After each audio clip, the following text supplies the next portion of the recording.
welcome to Tech Talks, the People and Planet podcast. Today, I'm joined by Cam McGimpsey, co-founder and CEO of Birl. Cam, good to meet you. Hi, how are you doing? Yeah, good, Lee. Nice to meet you. Pleased it's a Friday. Absolutely. Yeah, likewise. Thanks for joining us on this.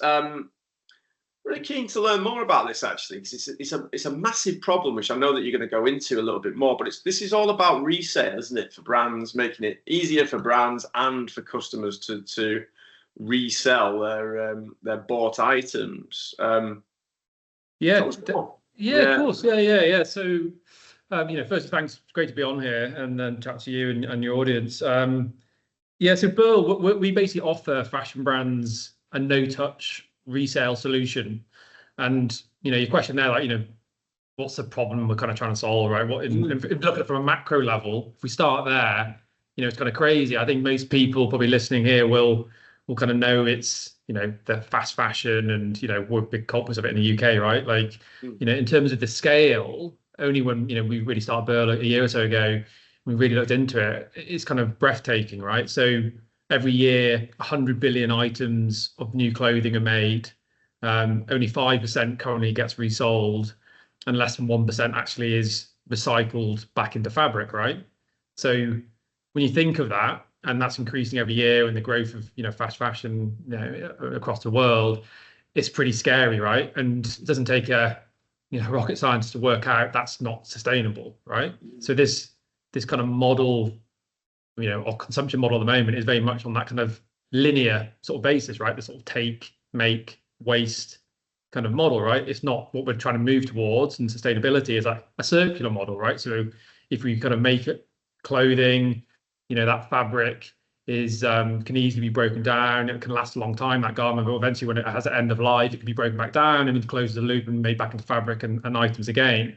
So the sheer scale of the kind of waste in fashion is kind of scary, right? Like, someone showed me a picture the other day of the huge mound of waste in Atacama Desert in Chile, and most of these items of clothing still have labels on it. It's like fast fashion. It doesn't degrade because of the toxins and stuff that's made into them, but actually can be seen from outer space, right?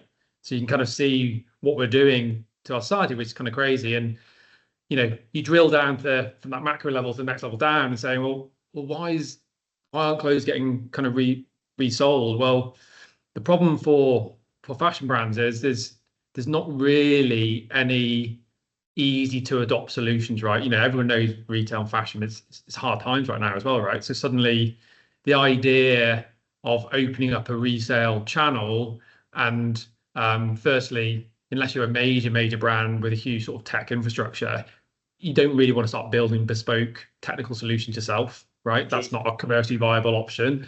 And probably even more importantly, the idea of intaking product back into your warehousing. A lot of these brands will have third-party logistics, and this idea of coming back into warehousing, clogging up your operations, again, is not a commercially viable piece, right? So what we've done at Birl is to basically create a no-touch resale solution for brands, right? So what that sort of, if your audience is kind of visualize, right, is we basically have a button, like a widget that sits on their e-commerce site. So imagine like your Klarna button. We've got a Birl trade-in button, and allows the customer to click it. In a few clicks, they can trade in an item back to the brand. But what rather uniquely for us is nothing actually goes back to the brand, to the warehousing. It actually goes to one of our partner marketplaces or textile recyclers, where we actually handle everything. So we enable brands, I know it's quite a long-winded way of answering your question, but we enable brands to effectively turn on resale in minutes or hours and never have to change any of their operations. So there's no tech cost to them. There's no change to the warehousing. So, our kind of mission, or vision, probably more like vision, is to create a world where all clothing is either reused or recycled, right? That's kind of a goal we want to get towards. So yeah. Nice. So talk me through it then in terms of the actual customer journey. If I'm on an e-commerce site and I want to, I'm wearing a bit of Patagonia today, for example. Brilliant. Yeah, good example. Yeah. Yeah. So all of the kind of classic values, I guess, that you guys would probably adhere to as well. And I want to resale this. What's the process? Yeah, exactly. So, if you on the Patagonia website, so then you were thinking, okay, right, I want to buy a new overshirt or a new jacket, right? You could click on that product and you see a button below it that says trade in. And the way Birl works is we plug into any major storefront. So imagine like Shopify, where a lot of these brands are on BigCommerce or Shopify. Yeah. You can actually trade in from your account. So we basically have the stored information that's captured from Shopify. So you could actually see all your past purchases if you bought it on that e-commerce site before, and you can actually trade in. So you'd actually see that item you're wearing now that you've bought, and you can click on it. You get an instant credit that you can use to spend on your next purchase. Nice. And then you get a free shipping label sent directly to your email, and then you can basically, so it's free for you to return it, in 7 days. If you bought it, there's sort of 2 routes to our sort of journey, which you can kind of, obviously I can go into more detail, but so you can either trade in for your account if you bought it directly through that Patagonia website or that brand website. If you bought it, let's say it was gifted, or you bought it in a, let's say a retail store like Selfridges or somewhere like that, you can trade in through the portal where there'd be like a category. So you'd see the overshirt category or jacket category, and you could click again, go through the exact same journey, 3 steps, and trade it in with a free label. So, the beauty for a brand is we help, drive a new sale, which is, good for them, and increase that brand loyalty. But what we make sure is items aren't just sitting in people's wardrobes, right? There's something like over £2 trillion worth of value sitting in people's wardrobes. I'm guilty of it myself, right? In my wardrobe, I've got a couple of, I don't need that and I'm buying a new one. Why am I doing that, right? There's all this value right there that we can get back in circulation. And the beauty is that Patagonia jacket or sort of top you're wearing there, which is, pretend you don't want to wear it anymore, it's not fitting right, that could be bought and go to another customer somewhere else who get use out of it. And maybe that would stop them buying a new item that's made of much poorer quality materials and, going down the kind of lower fast fashion items, right? So it kind of helps what we call like displacement of that, of those items, right? Definitely. And you kind of just think, don't you, what have you got in your own wardrobe right now? Yeah. Starting to think, wow, I've got that, I've got that, and I've got. Yeah, unbelievable.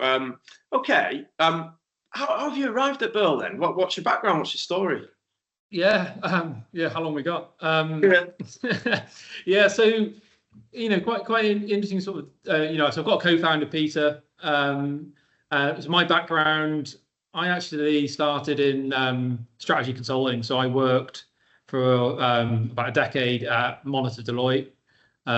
So I was down in London for sort of 4 or 5 years, and then I actually moved out to Canada. So I was based in Vancouver for about 6 years. Mainly working kind of Toronto and a lot in the kind of West Coast there. I kind of ended up, working with a lot of big companies, but the last few years I was over there, I started working in more of the startup scene. So there was quite a big kind of startup ecosystem in Vancouver. Because if you think geographically, it's, right on the border of the US, 2-hour drive to Seattle. It's got 2 big universities, a lot of software engineering talent there, big talent pool.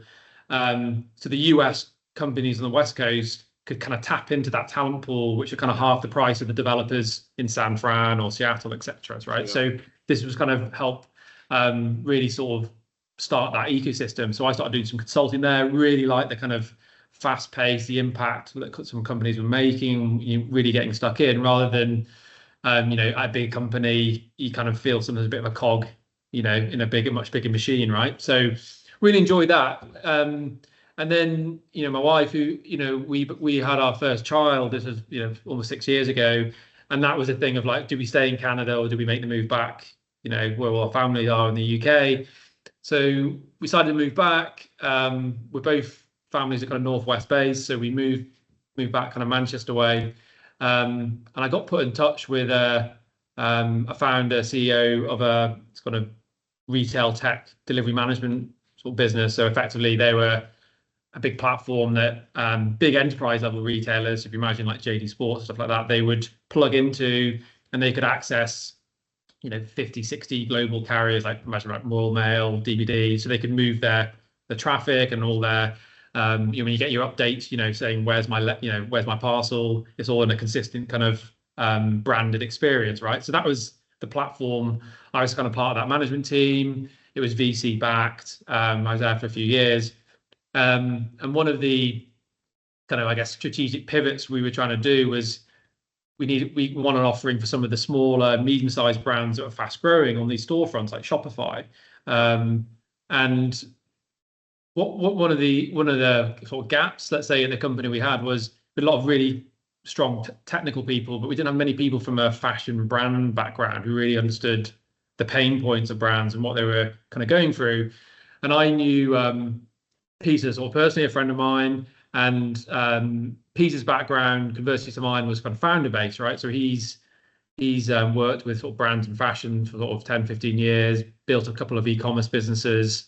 And he came in, wanted a bit of a change of scene. He came in as a kind of SME really to kind of help launch his products and really help us from a UX perspective. What was the kind of pain points from a brand retailer perspective? So we launched a couple of products, did that, and then I think probably with Pete's entrepreneurial spirit and I always wanted to do something, we just kept seeing firstly the growth in some of the fast fashion brands that were on the platform and the kind of volume, just crazy volumes going out that didn't feel that good to us, and when you sort of think of it that way.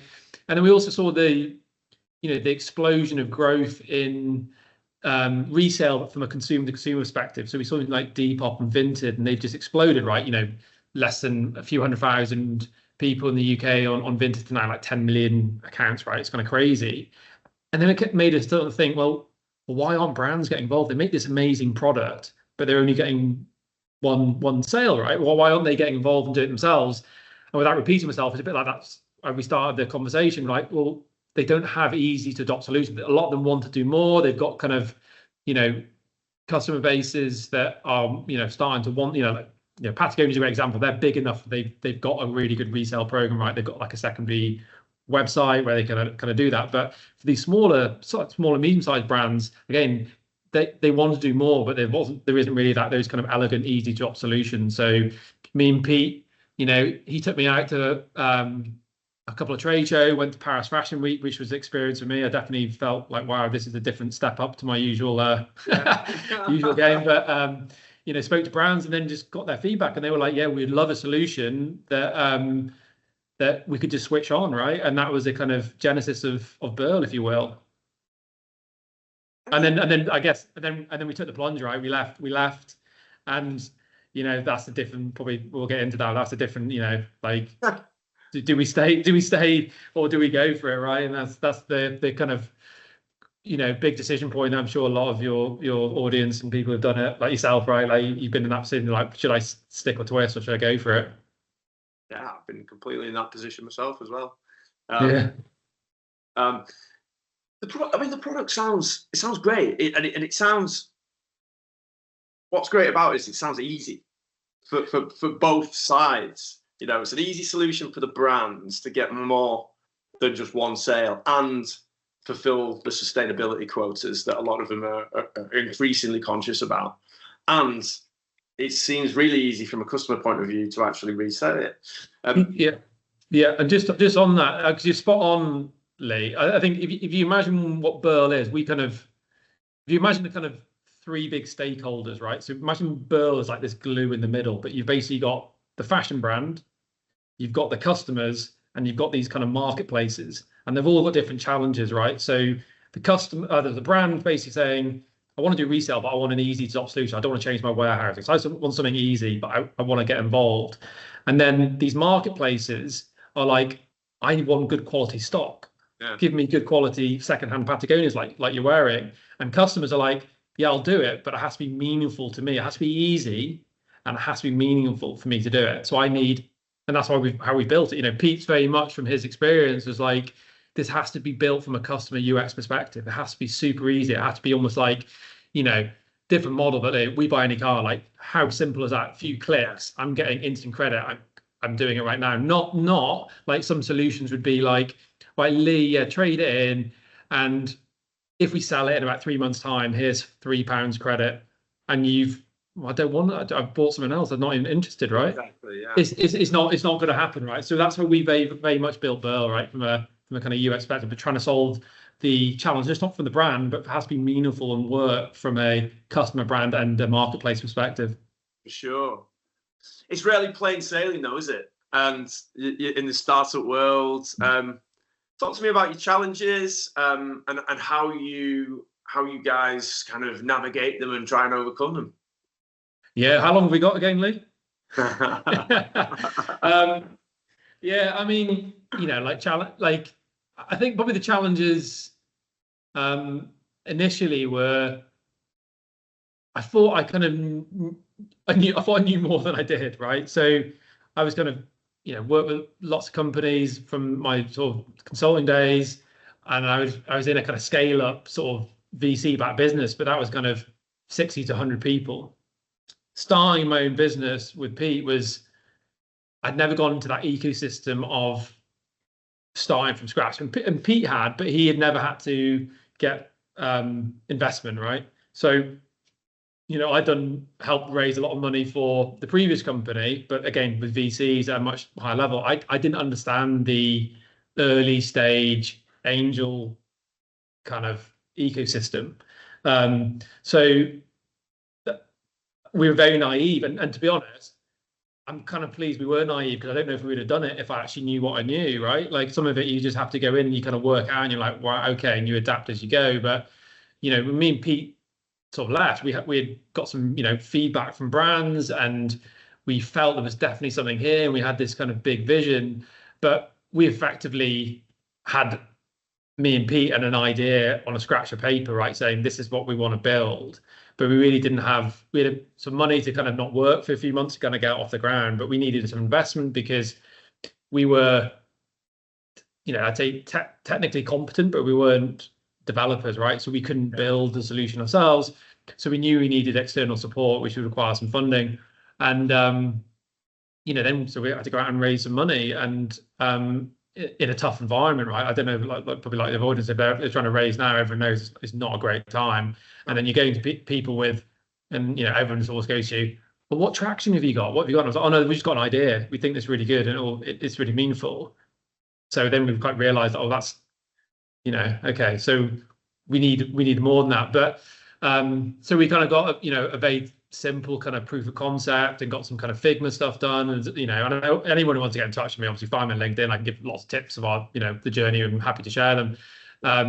But we actually probably have a bit of luck, and that's what I kind of find is like you keep going, you suddenly get a bit of luck. And our bit of luck was we found an angel investor, and a lady called Fiona, who sort of had built and exited 3 companies and was really looking at kind of sustainable kind of investments, and had a couple of calls with her, and she gave us some investment to kind of get going, right? And year over year, that was over a year ago, and knowing what I know now, I realized how rare that was to kind of, and a bit of luck we had to find Fiona, because she backed just me and Pete and an idea, right? And everything happened, like buses are coming twos, right? Then about 2 weeks later, after getting that funding from Fiona, we found out we won a £50,000 Innovate UK grant, which is kind of non-dilutive. Again, loved what we were trying to build, and suddenly we had enough money to engage a couple of an agency to help us build our kind of MVP, or minimal viable product, and kind of went from there. So there's a lot of challenges, but you kind of have to pivot, and you have to keep what I would say, like the quality we probably learned is just be scrappy, right? You just have to just be resilient and relentless, and keep going. And we found, like, when you felt that there's you're almost at the end, there's something just seems to come off, and so when you're under that kind of pressure. And that's the thing, isn't it? It's kind of seeking ye shall find a bit, isn't it? You keep on doing it, and you said luck there, but you kind of make your own luck in a certain aspect to be able to uncover these people. But I do appreciate transparency with this, because there'll be a lot of people that are sitting in a similar position to yourself, thinking, this has been a real resilience tester this week. for a number of different reasons. When you're building a startup and you're spinning plates and you're doing all these different things and you're trying to raise some money, and it's a crap environment to raise money in and all that sort of stuff. But I think that there's a community of people out there that are all in the same position, and it's refreshing to hear those sorts of. I think so. Yeah.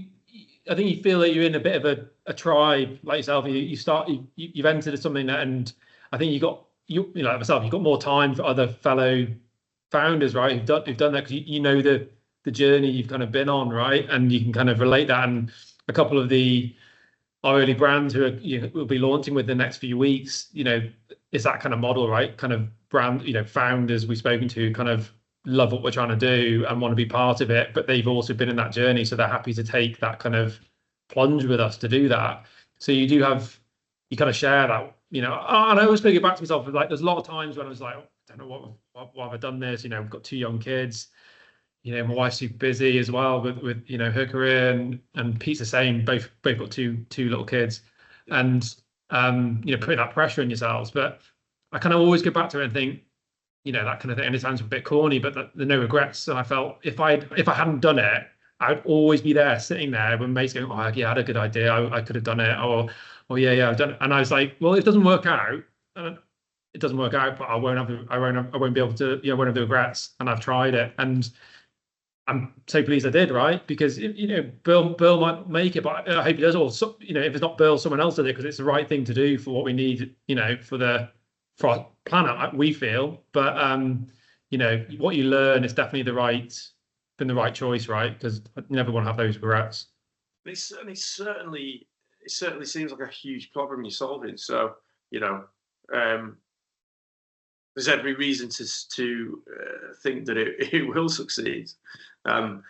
Which kind of leads me on to the next one. I mean, what comes next? What are you guys planning? Anything exciting that you can share for the listeners? Yeah, of course. Yeah, well, look out for us. We'll be going live the next few weeks. Our first couple of brands, which is super exciting to get to that point of launching. I guess the really exciting stuff is we won a much larger innovation grant a few months ago for £350,000.